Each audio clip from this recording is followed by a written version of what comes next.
하나님 주시는 말씀이 굉장히 깊은 말씀이 될 것 같은 생각이 듭니다. 귀 기울여 잘 들으시면 좋겠습니다.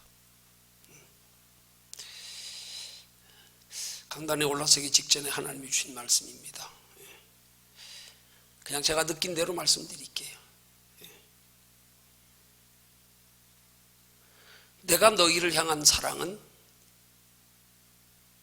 영혼 구원의 사랑이지만 너희의 나를 향한 사랑은 영원한 상의 사랑이다. 여러분, 이 말씀 이해가 가십니까?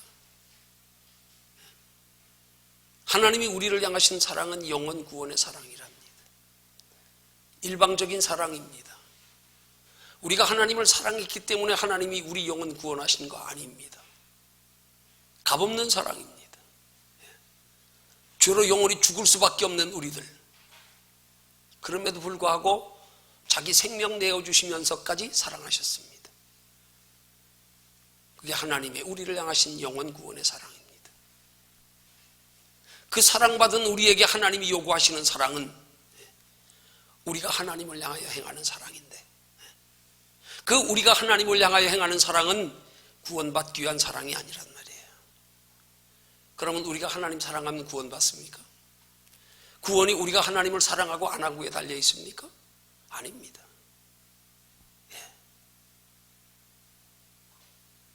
너희의 나를 향한 사랑은 영원한 상을 위한 사랑이다. 너희가 나를 사랑치 않아도 나는 너희를 일방적으로 내 생명 내어주시면서까지 사랑했다. 그러나 그 사랑에 반응하여 너희가 나를 향한 사랑은 이제 구원은 내 사랑으로 이루어졌으니 그 사랑받은 너희가 나를 사랑할 때에 너희에게 구원받은 자에게 영원한 하나님의 나라에 영원한 상이 예비되어 있다, 이 말입니다. 믿어지십니까? 예. 그렇게 하나님의 우리를 향한 사랑과 우리의 하나님을 향한 사랑이 다르다, 이 말이에요. 이게 바른 복음의 원리입니다. 예. 이게 바른 복음의 원리예요.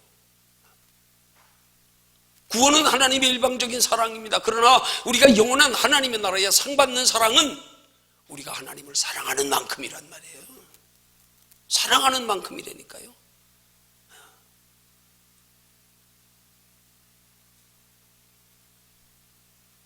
구원은 일방적입니다. 구원은 크고 작음이 없습니다. 구원은 많고 적음이 없습니다. 그러나 영원한 사랑은 우리의 행하는 만큼입니다. 우리의 하나님을 향한 사랑을 우리의 마음으로, 우리의 행동으로, 말로 표현하는 만큼입니다. 그렇게 차이가 있단 말이에요.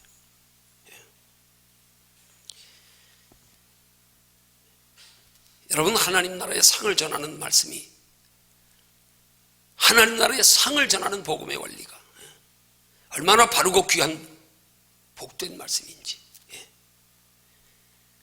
그 하나님의 상을 말씀하고 있는 성경 말씀을 가지고 상을 강조하는 복음의 말씀 내용이 하나님이 얼마나 귀하게 여기시는 복음인지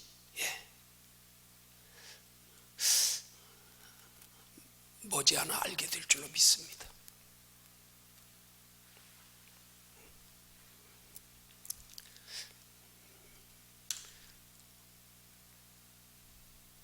서론적인 말씀이었습니다.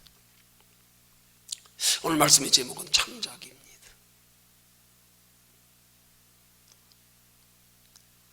본문의 내용과는 너무도 매칭되기가 힘든 말씀이지만 이 말씀을 통하여 기도로 준비하며 깊이 깨달아진 것이 있습니다. 이게 굉장히 중요한 영적인 깊은 말씀이구나.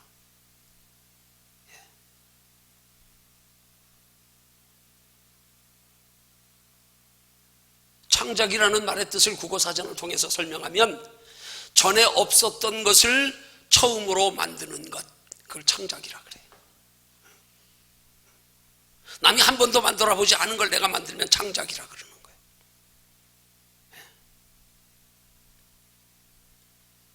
우리의 창작과 하나님의 창조는 다릅니다. 우리의 창작은 하나님께서 우주 만물 모든 생명체 모든 우리나라 보이는 이 지구상의 모든 것들을 창조하신 그것이 근원이 되어서 거기에서 남이 만들지 않은 것 남이 시도하지 않은 것을 내가 만들어내는 걸 창작이라고 말한다면 하나님의 창조는 무에서 유를 창조하신 겁니다. 무에서 유를 창조하신 겁니다. 창작과 창조가 같은 개념의 의미지만 그러나 창조는 전능하신 하나님이 하신 것. 창작은 하나님이 하신 모든 바탕에서 그 재료를 가지고 사람이 한 것. 그걸 창작이라 그래요. 근데 오늘 말씀의 제목을 하나님이 창작이라고 주셨어요. 이 창작이라는 제목이 오늘 본문의 솔로몬이 두 여인이 3일 간격으로 낳은 두 아들 중에 한 아들이 여인의 잠들어 뒤척이다가 깔아뭉개 죽인 것 때문에 일어난 사건을 솔로몬이 재판한 것에서 비롯된 제목입니다. 솔로몬이 이 재판을 지혜롭게 행한 것, 거기에 근거된 제목입니다. 솔로몬의 이 두 여인이 과연 그러면 이 죽은 아들은 어느 여인의 아들이고 이 산 아들은 어느 여인의 아들인가, 어느 여인의 자식인가, 이걸 재판하는데 증명할 길이 없어요. 태어난 지 불과 며칠 되지 않아서 아무도 보지 않는데 한 방에서 자다가 한 여인이 아들을 뒤척이며 잠꼬대로 깔아뭉개가지고 숨이 막혀 죽었단 말이에요. 아무도 밤에 본 사람 없어요. 갓 태어났습니다. 얼굴도 아직 낯이 익지 않은 상황이에요. 서로 자기 아기라고 우기는데 이걸 어떻게 뭘로 재판하겠어요? 뭐 지금처럼 뭐 DNA를 뭐 유전자 검사를 할 수 있어요? 뭘로 하겠어요? 그때 솔로몬이 재판한 그 재판의 내용이 바로 하나님이 주신 지혜로 행한 재판이었다는 사실이에요. 그럼 그 지혜가 어떤 지혜냐 이 말이죠. 그 지혜가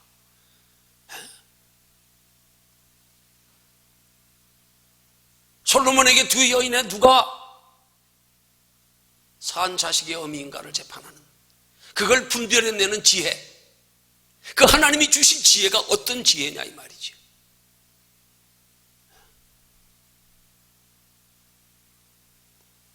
이 지혜가 바로 오늘 말씀의 제목처럼 하나님의 창작품입니다. 이 지혜가. 그러면 그 지혜가 어떤 지혜냐? 이게 하나님의 사랑에서 생기는 지혜라는 사실이에요. 솔로몬이 하나님의 사랑의 원리를 알았기 때문에, 솔로몬이 하나님께서 주신 지혜가 사랑에 근거한 지혜였기 때문에 누가 산 자의 어미고 누가 죽은 자의 어미인지를 분별해낼 수 있었다는 사실이에요. 그 하나님이 주신 지혜의 사랑에 관한 지혜의 근거에서 그가 바르게 분별하여 재판할 수 있었다는 사실입니다. 그러면 그 하나님의 사랑에 근거한 지혜가 어떤 사랑입니까? 그걸 모성애라 그러는 거예요. 모성애. 여러분, 이 자식을 향한 어머니의 사랑은요, 이게 하나님의 창조의 창작품입니다. 이 모성애는 모든 생명체를 가진 모든 인간이야 동물들은 다 모성애를 가지고 있어요. 모성애를 가지고 있어요.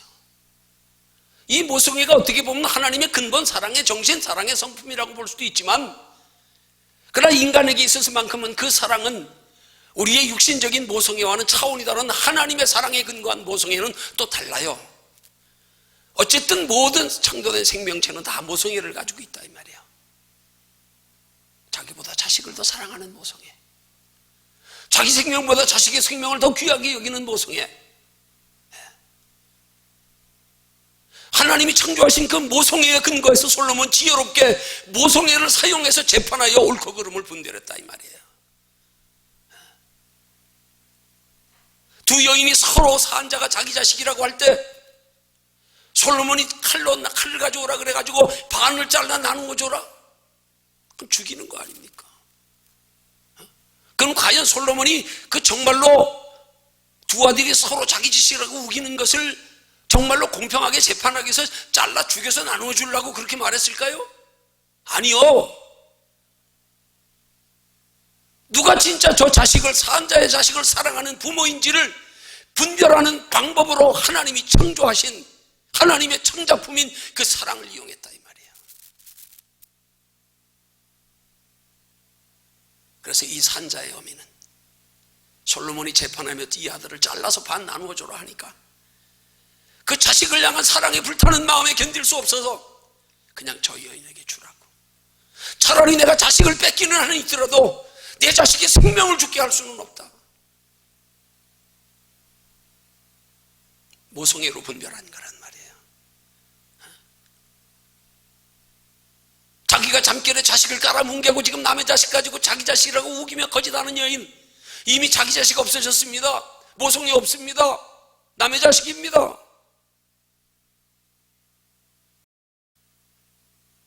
그러니까 쪼개서 나누어 달래는 거예요. 가지 거 내 것도 안 되는데 뭐 네 것도 안 돼야지 뭐. 너 죽고 나 죽자. 내 아들 죽었는데 뭐. 반 나누어 주세요. 그러나 그 모성애를 가진 여인은 차라리 아들이 남의 손으로 넘어갈지라도 내 아들을 죽일 수는 없다. 내 생명을 빼앗기는 한이 있더라도 자식의 생명은 살려야겠다. 여러분, 영적인 기쁨을 위해서 그 사랑이 어떤 사랑이겠어요? 이게 우리를 향한 하나님의 사랑이란 말이에요. 그러니까 생명까지 내어주시며 예수님 대신 죽어주셨죠. 그렇죠? 예. 이 모성애가 바로 하나님의 창작이란 말입니다. 하나님의 성품에서 비롯된 것, 하나님이 창조하실 때 부여하신 하나님의 형상 속에서 우러나온 인간의 성품 모성애.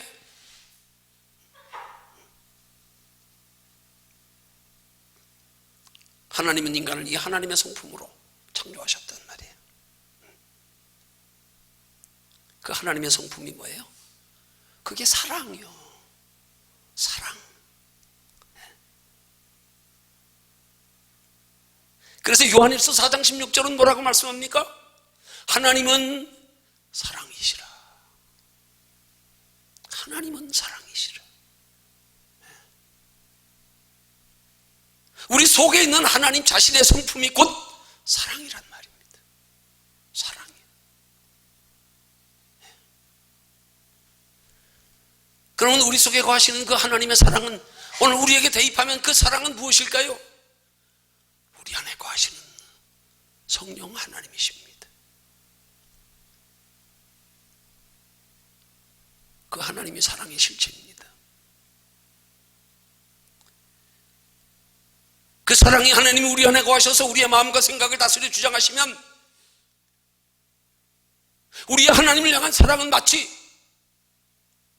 부모가 자식을 사랑하는 모성애처럼 내 생명보다 자식의 생명을 더 귀하게 여기는 것처럼 생명의 근원 되시는 하나님이 내 안에 계시면 우리는 육체를 위한 사랑보다 우리 안에 거하시는 영혼의 하나님의 형상을 회복한 그 사랑을 더 소중히 여긴단 말입니다. 육체를 희생해가면서까지라도요 하나님의 사랑 잃지 않으려고 한단 말이에요.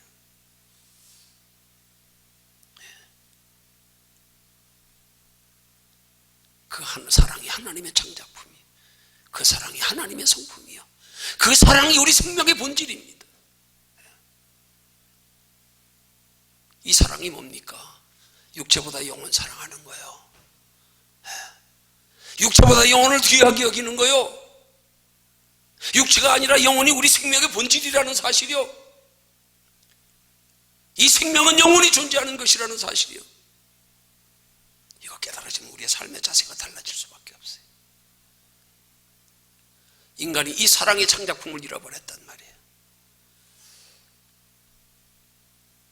잃어버려서 인간의 하나님의 고유의 형상으로 만들어진 모성애, 그거 잃어버렸어요. 다른 모든 생명체들의 모성애는 그냥 본능적인 모성애일 뿐입니다. 본능적인 모성애. 살아있는 생명체라면 누구나 가지고 있는 모성애.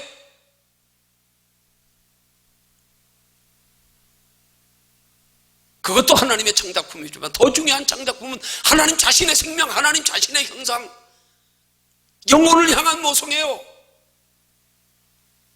우리 인간이 이걸 잃어버렸단 말이에요. 이걸 잃어버렸단 말이에요. 그 지금 남아있는 건 육신적인 모성에만 남았어. 어떤 사람들이요, 예수 그리스도를 믿어 영접지 않는 세상 사람들이요, 짐승과 똑같은 육신적 모성애, 본능적 모성애,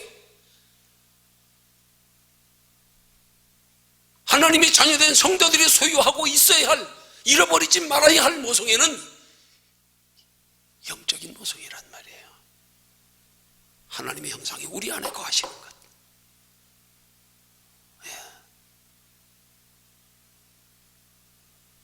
이거 잃어버리면 육신적인 모성애는 있는데 영적인 모성애는 없어. 육신은 소중히 여기면 사랑하는데 영혼은 그만큼 사랑하지 않아. 뭐가 하나님의 창작품이냐? 하나님 고유의 창작품, 하나님의 형상으로 지음받은 우리 속에 하나님의 생명, 이걸 창작이라고 하는 거예요. 전에도 없고 후에도 없었던 내게 주신 고유의 영혼의 생명, 이거 하나님의 창작품이다. 창작품 중에 최고의 창작품이다. 우리 속에 들어있는 하나님의 형상, 성령,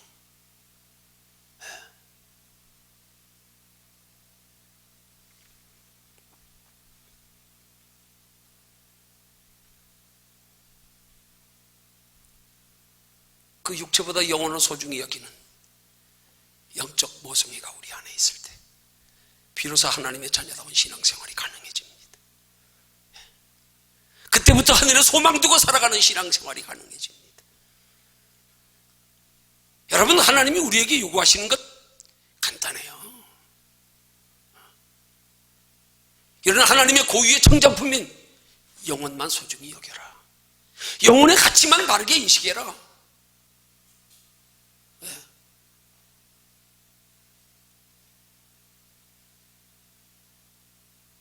그러면 서론이 말씀드린 것처럼 내가 너희를 향한 사랑은 영혼 구원의 사랑이다. 그러나 너희의 나를 향한 사랑은 영원한 상의 사랑이다. 영혼의 가치인식만 바르게 되어 보십시오. 하나님 사랑할 마음도 하나님이 주십니다. 하나님의 자녀답게 살아갈 수 있는 믿음도 하나님이 주십니다. 영혼만 소중히 여겨라. 영혼만. 영혼의 가치인식을 분명히 바르게 하라.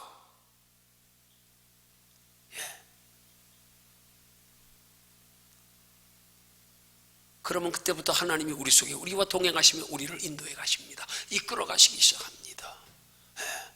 신앙생활 내 의지로, 내 힘으로, 내 감정으로, 내 성품으로 하는 거 아니에요. 영혼의 바른 가치인식만 있으십시오. 육체보다 영혼을 사랑하며 소중히 여길 수 있는 믿음만 되십시오. 하나님의 복음의 말씀의 핵심은 영혼의 가치인식을 바르게 심어주는, 이 가치인식을 날마다 높여가는 거예요. 이 가치인식이 높아져 가는 만큼입니다. 여러분의 영혼에 대한 가치인식은 세속적인 표현이지만 얼마짜리이십니까? 얼마나 가치 있게 여기십니까? 거기 달려 있습니다.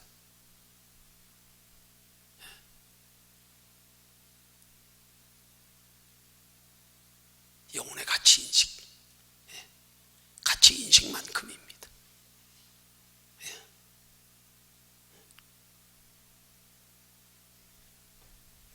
여러분, 하나님의 자녀된 성도의 모든 지혜는 이 영혼 사랑에서부터 비롯돼요.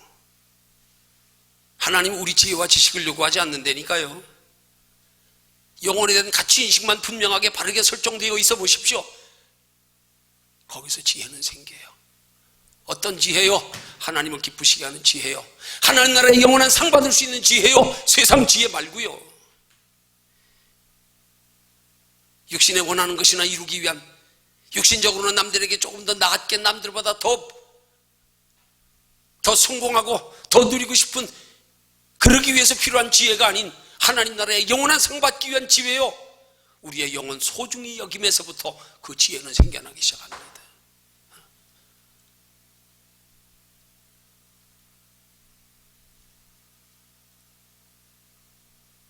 누구든지 지혜가 부족하거든. 후히 주시고 꾸짖지 않으시는 하나님께 구하라. 그리하면 하나님이 후히 주시기를. 어떤 지혜 구하라는 거예요? 예수 믿는 사람들이 날마다 세상 지혜나 구하면서 우리 자식 명문대학 들어가게 해달라고. 하나님을 깊이 아는 지혜요, 영혼의 소중함을 아는 지혜, 가치를 아는 지혜, 이 지혜 구하는 분들 되시기를 주님의 이름으로 축원합니다. 여러분, 성도의 신앙생활의 선악의 기준이 뭔 줄 아십니까? 성도의 신앙생활의 선악의 기본적인 기준의 뿌리, 영혼, 육체입니다. 영혼은 선의 뿌리입니다. 육체는 죄의 뿌리입니다. 죄가 어디서 비롯되는 줄 아십니까? 육체를 소중히 여기는 것에서, 영혼보다 육체를 사랑하며 소중히 여기는 것에서부터 죄는 시작되는 거예요. 욕심이 어디서 옵니까? 육체에서 옵니다. 욕심이 잉태한 즉 죄를 낳고 죄가 장성한 즉 사망을 낳느니라. 모든 죄의 뿌리는 육체의 욕심입니다. 아니, 더 근원적으로 육체입니다. 육체가 악의 뿌리입니다. 영혼은 선의 뿌리입니다. 영혼이 하나님 자신입니다. 우리가 영혼을 소중히 여기는 믿으면 하나님이 우리 마음과 생각을 다스려 주장하시면 우리는 악을 행할 수가 없어요.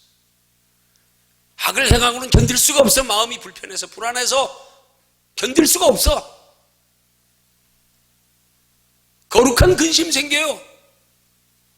돌이키지 않고는 견딜 수 없어.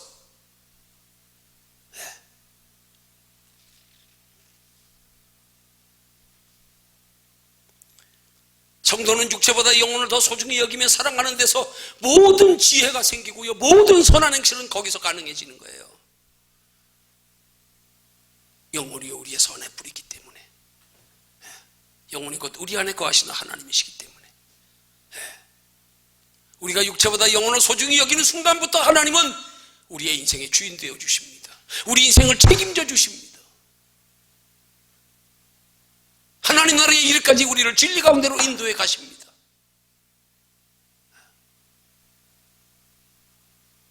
결과는 하나님 나라에까지 영원한 상이 되게 하십니다.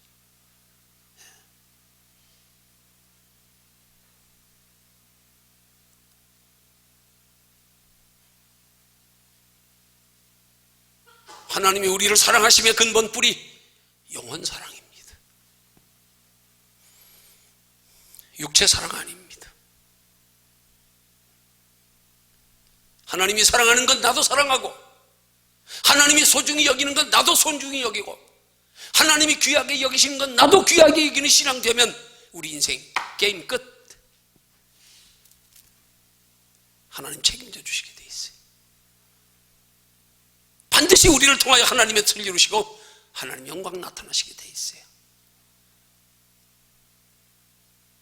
두고 보십시오.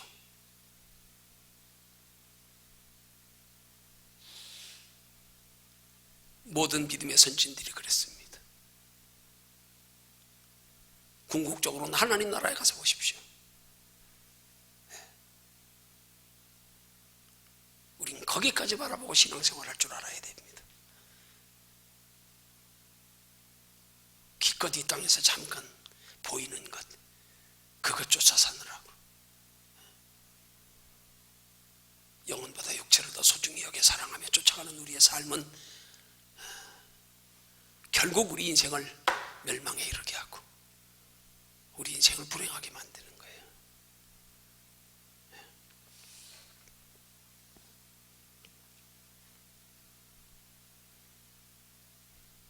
그래서 빌립보서 2장 13절은 우리에게 말씀합니다. 너희 속에서 행하시는 이는 하나님이시니.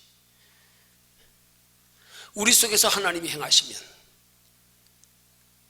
하나님이 기뻐하시는 모든 선한 행실은 거기서부터 비롯됩니다. 우리 속에서 행하시는 하나님으로부터. 그래서 너희 속에서 행하시는 이가 하나님이시라는 말씀은 우리 속에 하나님이 계시면 우리의 의지와 상관없이 하나님이 그냥 행하시는 게 아니에요. 너희 속에 하나님이 행하시게 하려는 거예요. 너희 속에서 하나님이 행하시게 해라. 너희 속에서. 어떻게 하면 하나님이 행하실까요?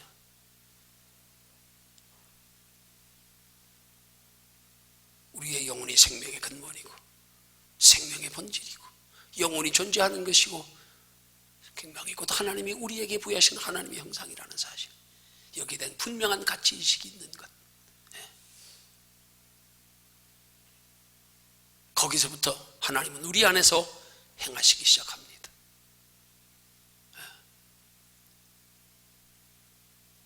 하나님이 우리 안에서 행하시는 사람은 때로 연약하여 넘어질지라도 연약하여 넘어지는 것까지도 하나님은 합력하여 선을 이루게 하십니다.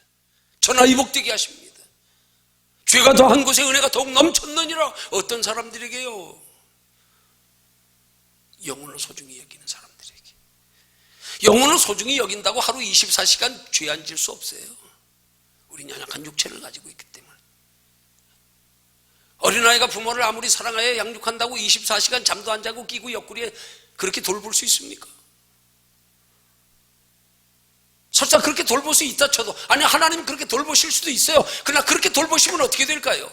자녀를 부모가 그렇게 돌보면 어떻게 될까요? 그 자녀 망하게 만드는 거예요. 그거 때로는 넘어지게 일부러 방치해두기도 하고, 그 넘어짐을 통하여 부모의 사랑의 소중함을 더욱 느끼게 하고, 부모에 대한 자식 사랑 혹은 자식의 부모를 향한 사랑, 어느 때 사랑이 깊어지는 줄 아십니까? 아플 때요. 아플 때.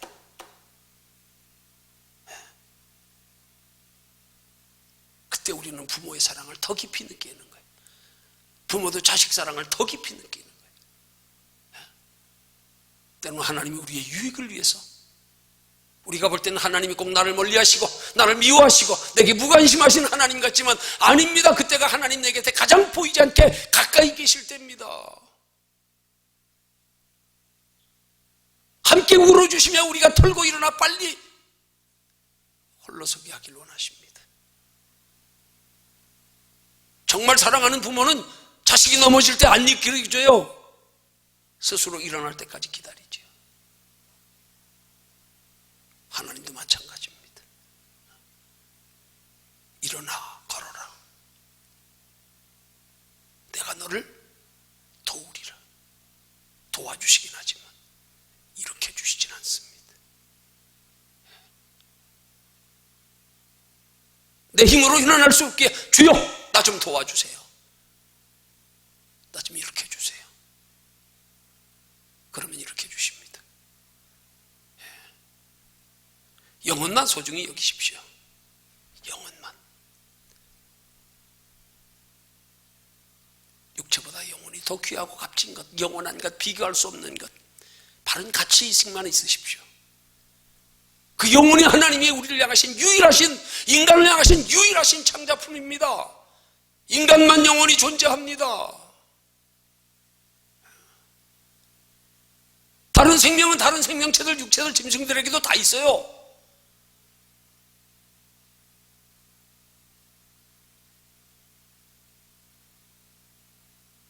그러나 하나님께서 우리에게 부여하신 영혼의 생명만큼은 어디에도 없는 유일한 단 하나뿐인, 내게 있어서 단 하나뿐인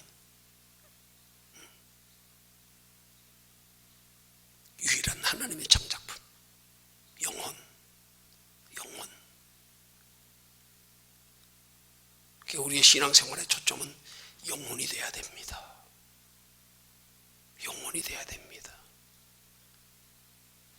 우리의 신앙생활의 영혼의 초점이 되지 못한 신앙생활은 지금 이건 신앙생활 아니라고 봐야 돼요.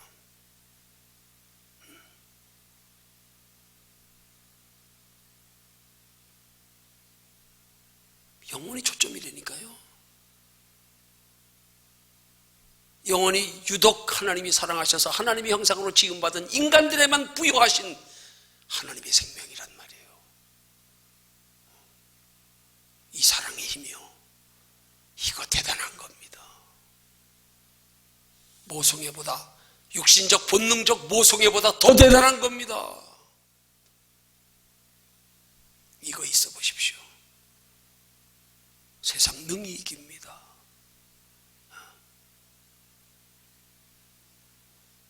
세상이 우리를 괴롭히며 까불릴수록 우리 믿음은 더 깊어집니다. 더 견고해집니다.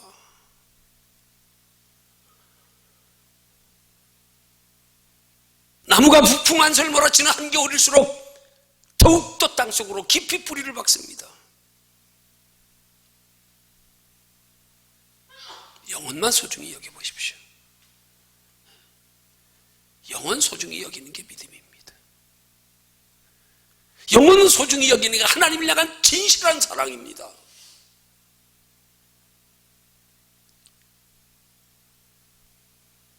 이미 우리 안에 하나님의 일방적인 사랑으로 우리의 영원한 생명의 본질인 영혼은 지금 우리 안에 계십니다. 그럼에도 불구하고 하나님은 우리 영혼을 사랑하기를 원하시는 거예요. 소중히 여기시기를 원하시는 거예요. 왜요? 구원하시려고요? 아니요.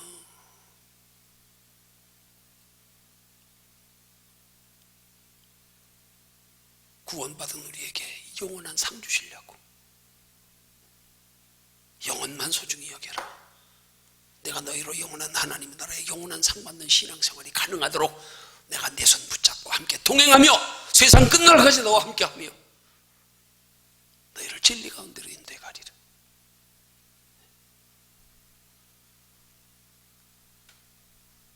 하나님의 형상으로 지음받은 우리의 이 영혼, 하나님의 유일한 창작품, 하나님의 택한 백성들에게만 있는 창작품.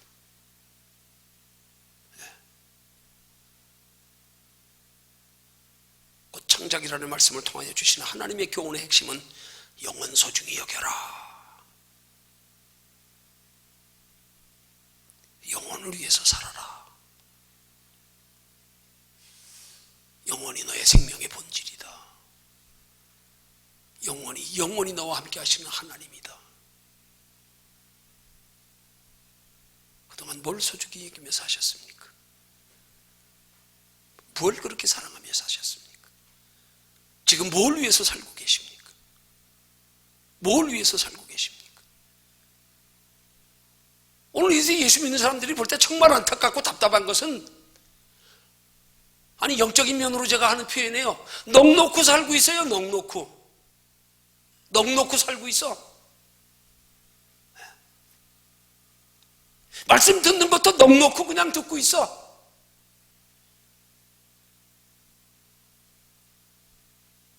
복음의 본질의 핵심이 무엇인지도 모른 채로, 우리 인생이 어디서 와서 들어가면 어떻게 살다 가야 하는지도 모른 채로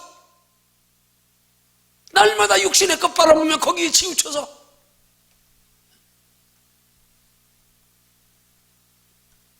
그렇게 넋놓고 살아가는 성도들의 우스갯소리로 말하는 표현, 넋놓고 신앙생활 세상에 치우쳐 하다가 그저 주일날 삐끔 아이고 오늘 주일이네 또 나오는 사람들 가리켜 우스갯소리로 그럽니다. 후탁 성도래야. 후탁 성도. 예배 나와서 형식적으로 건성으로 그냥 귀도 안 기울이고 듣다가 그러고 나서 일주일 내내 세상 일에 치우쳐가지고 하나님은 안중에도 없이 눈에 보이는 것 따라 살다가 한 주일 되면 다시 성경책 옆구리에 끼면서 일주일 동안 먼지 묻은 거 후후 불어가지고 손으로 툭툭 털어가지고 옆구리 끼고 온대. 후탁 성도리야. 도대체 뭘 위해서 신앙생활을 해야 되는지, 우리의 삶의 목적이 뭐가 되어야 되는지, 우리 인생의 궁극적 소망이 무엇이 되어야 되는지 아무런 관심도 생각도 없이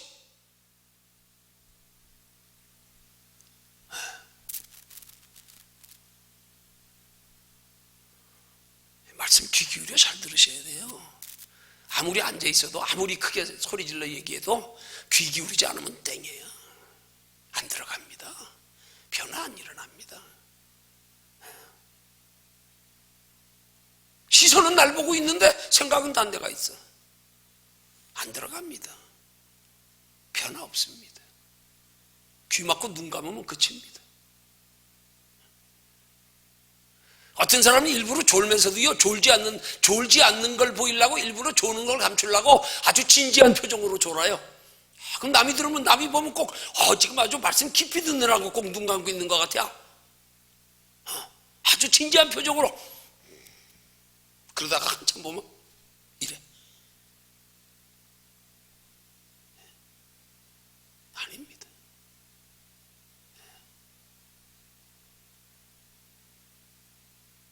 여러분, 말씀이 전의 시간은 하나님과 영원히 만나는 시간이에요. 말씀을 통하여 우리 속에 역사하시는 하나님, 말씀과 우리 속에 있는 영혼이 만나는 시간이에요.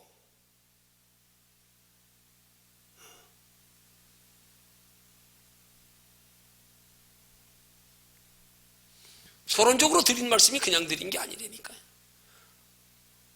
내가 준비한 말씀도 아니라니까요. 단에 서니까 하나님이 주시는 말씀이에요.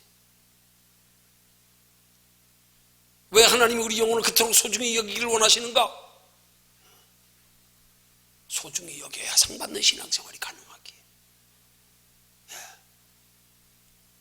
그냥 구원받는 것을 끝이라고 생각하는 성도는요, 영혼 소중히 여기는 거 필요도 못 느끼고요, 관심도 없고요. 뭐 예수 믿어 구원받았는데 뭘.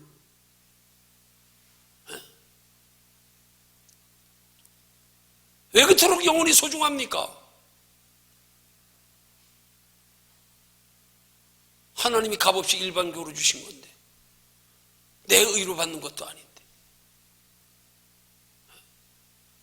하나님 나라의 영원한 상과 직결되기 때문에 그래요. 관리 잘해라. 소중히 여겨라. 거기서 영원한 하나님의 나라에 예비된 영원한 상을 받는 신앙생활을 가능케 한다. 학생들이 학교만 가서 그냥 앉아있으면 그냥 뭐 공부 누구나 잘합니까? 그냥 학교 가서 앉아만 있으면 그냥 졸업합니까? 그냥 앉아만 있어 졸업장 따고 나면 아무 데나 그냥 오라고 취직시켜 줍니까? 아닙니다. 내가 힘써 행하기 나름이죠. 어떻게 해요? 나를 진리 가운데로 이끌어 가시는 성령님의 인도함을 받기를 힘쓰는 신앙생활. 그게 뭔지 아십니까? 그게 말씀과 기도입니다. 그래서 오늘 우리의 말씀과 기도에 전해지는 말기도하는 시간이 그렇게 중요한 거예요. 이 말씀과 기도가 얼마나 소중한지를 우리 알아야 됩니다. 이게 마치 말하면 우리의 인간의 생명을 존재하는, 유직시키는 이게 음식과 운동이란 말이에요. 이거 없으면 죽어요. 이거 없으면 병 걸려요. 이거 없으면 건강하지 못해요. 이거 없으면 오래 살지 못해요. 먹어야지요. 생명줄인데요. 운동 또한 먹는 것만큼 귀하지 않아요? 요즘 성인병이 다 어디서 왔어요? 너무 잘 먹는데 운동 부족이라서 그런 거예요. 모든 발달된 문화가 인간을 얼마나 편하게 만드는지, 그 편한 게 좋은 게 아니에요. 알고 보면 옛날엔 빨래를 해도 그 추운데 손 호호 불어가면서 빨래방명으로 개울에 가서 그냥 그 힘들게 빨아왔는데 그냥 세탁기에 던져놓으면 끝. 뭐든지 기계가 다 해줘 그냥. 그리고 정작 자기 건강 위해서 운동하는 건 기껏 돈 들여가면서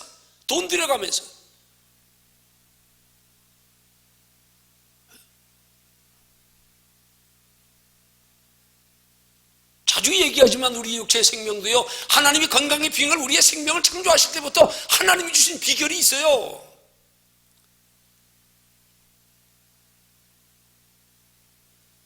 내 육체의 내면 속에 있는 면역력 키우는 거예요. 근데 요즘 시대 사람들은 면역력을 안 키워. 조금만 아프면 약 먹고, 조금만 뭐 하면 병원 가고, 음식에 조금만 먼지 들어가도 큰일 난다고 덮고, 이 속에서 싸워 이기게 해야 됩니다. 때로 일부러 이 안에 병균도 집어넣어야 돼요. 그게 어린아이들 성장하면서 예방주사 아닙니까? 에?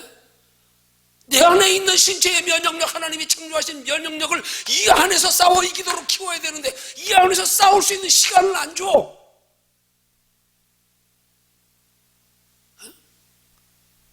족하면 병원 가고. 하나님이 창조의 원리대로만 살면요, 건강하게 돼 있어요. 하나님이 이제 창조의 원리대로 주시는 대로 계절 따라 먹으면 건강하게 돼 있어요. 욕심 가지고 농사 짓는 사람도 한 푼이라도 더 받으려고 그냥 남보다 빨리 출하면 돈 더 버니까. 그래서 빨리 출해가지고 돈 버는 비결에 포도 농사 짓는 사람들이 비결이 뭔 줄 아세요? 그걸 박피한다 그래. 박피. 포도는 8월 중순이 지나야 이게 제대로 익기 시작하고 그때부터 먹어야 하나님이 창조의 섭리 가운데 인간의 몸에 좋도록 되어 있고 수박도 한여름에 먹도록 다 그렇게 된 건데요. 일찍 출하시키면 돈 많이 버니까 포도를 어떻게 하는 줄 아세요? 멀쩡한 포도나무 껍질을 확 벗겨버려요. 그걸 박피라 그래요. 그럼 껍질 벗기면은요, 포도가 벌써 가을이 왔는 줄 알고요, 서둘러 그냥 아직 강도도 충분히 빨아들이지 못했는데 그냥 껍데기 겉으로 그냥 익어버리는 거예요. 그 일찍 나온 포도는 색깔은 좋은데 당도가 없어. 영양분이 풍성히 갖추어지질 않았어. 사람이 억지로 껍질 벗겨가지고 억지로 익게 만들었는데 뭐 급하게 그냥 돈 많이 벌라고 그냥. 하나님이 창조하신 창조의 섭리대로 계절 따라 음식만 제대로 먹어줘도요. 요즘 텔레비를 통해서 우리가 느끼는 게 뭡니까? 자연인에 대한 프로그램 많이 나오잖아요.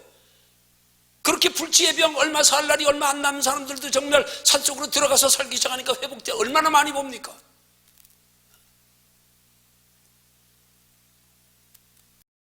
우리 신앙생활의 영적 원리 똑같아요. 창조의 원리대로만 살아보십시오.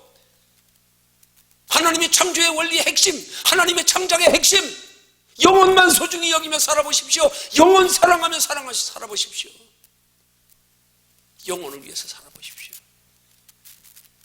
그게 주를 위해서 사는 거예요. 그게 주를 위해서 사는 거예요. 영혼을 위해서 사는 게 내 안에 가시는 하나님과 동행하는 신앙생활이에요.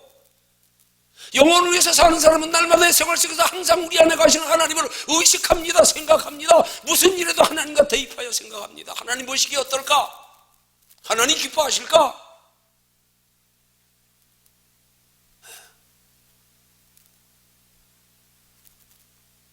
이게 창조의 원리대로 사는 거예요. 그렇게만 살아보십시오.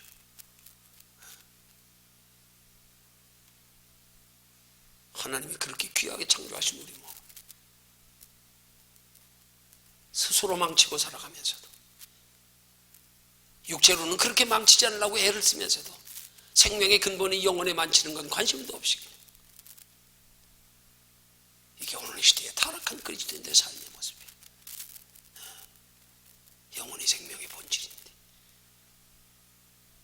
영혼이 우리 앞에 영원히 존재하는 생명인데, 영혼이 우리에게 부여하시는 하나님의 형상인데, 이건 한중에도 없이 그저 눈에 보이는 것으로 도덕윤리적으로 외형적으로 뭐 지식적으로 좀 안다고 하나님, 그거 신앙 아닙니다. 신앙의 본질 뿌리는 영혼입니다. 영혼이 하나님의 형상으로 지음받을 인간의 유일한 창작품, 유일한 창작품. 이거 소중히 여기며 살라고요. 오늘 말씀의 제목을 창작으로 주신 줄로 믿습니다.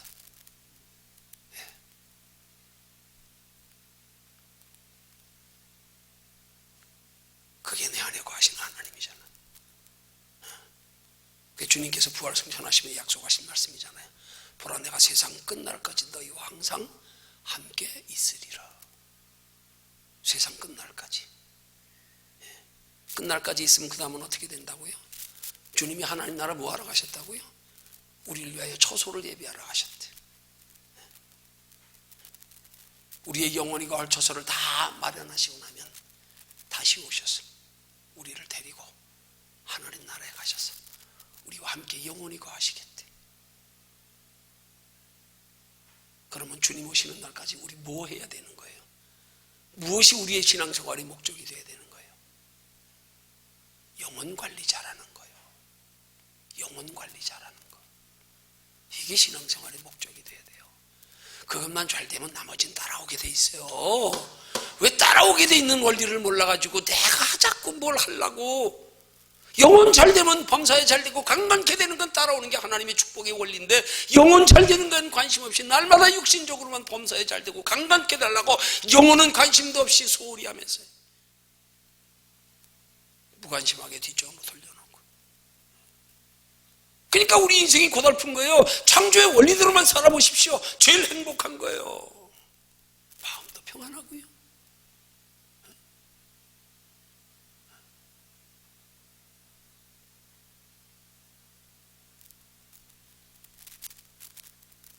이런 신앙생활의 원리를 우리가 똑바로 알아야 됩니다.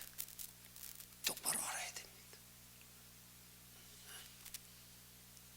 우리만이라도 똑바로 알자고요. 남들은 우리 힘으로 어쩔 수 없는 거잖아.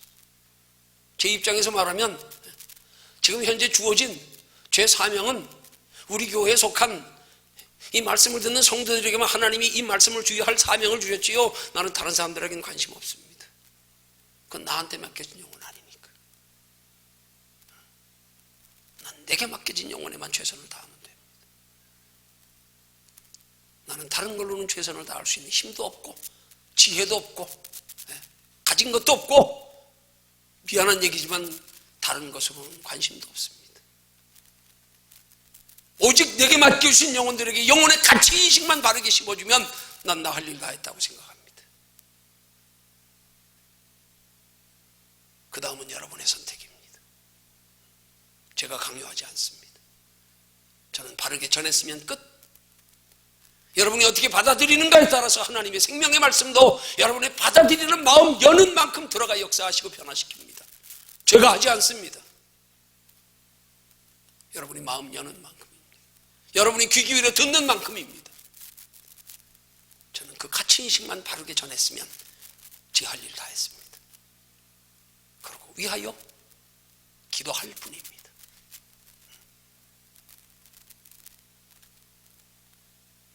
여러분도 마찬가지예요. 남 보지 마세요. 괜히 쓸데없는 일에 남 일해 가지고 자꾸 관심 가지고 비교하고 뭐 이러고 그러지 마세요. 짧은 인생 나 영원한 하나님 나라 준비하며 살기 바쁜데 뭘 자꾸 쓸데없이 꼭 할 일 없이 돌아다니다가 여기 기웃 저기 기웃 뭐하러 세월 낭비하고 있습니까? 인생이 그렇게 깁니까? 뭘 비교합니까? 뭐에 관심 가지고 사십니까? 세월 낭비하지 마십시오.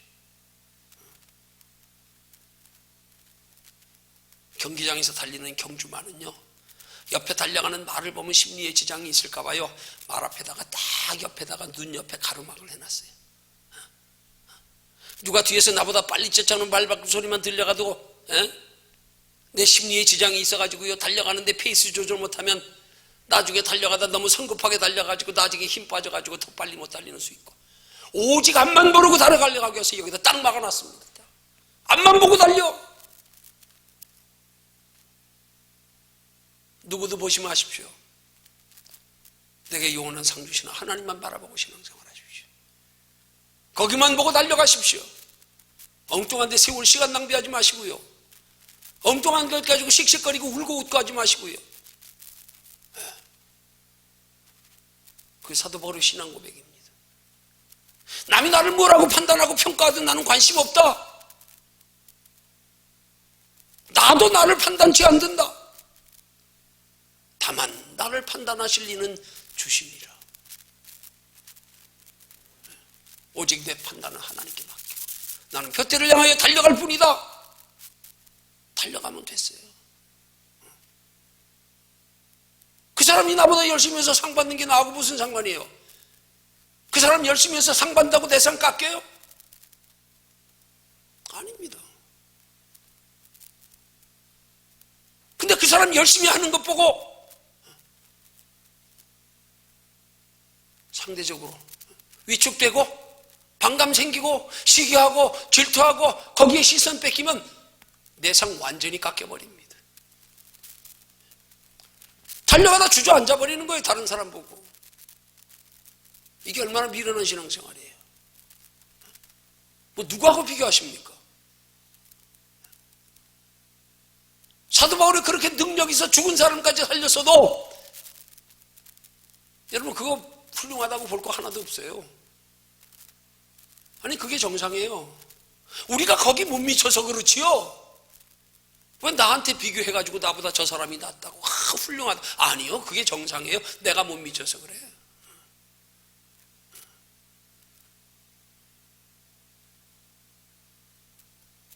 괜히 자기와 합리화할 것도 없고 그냥 나도 상일치 않게 해서 달려가야지. 좋은 면만 본받으십시오. 오직 하나님의 유일한 창작품인 내 속에 가시는 하나님의 형상 영혼, 이것만 늘 생각하고 의식하고 바라보며 날마다 주와 동행하는 신앙생활만 되면 남이 어떻든 나만 나를 향하시는 하나님의 사랑에 변치 않고 나를 향하시는 하나님의 사랑이 하나님의 나라에까지 영원히 이루어졌다면 됐어요.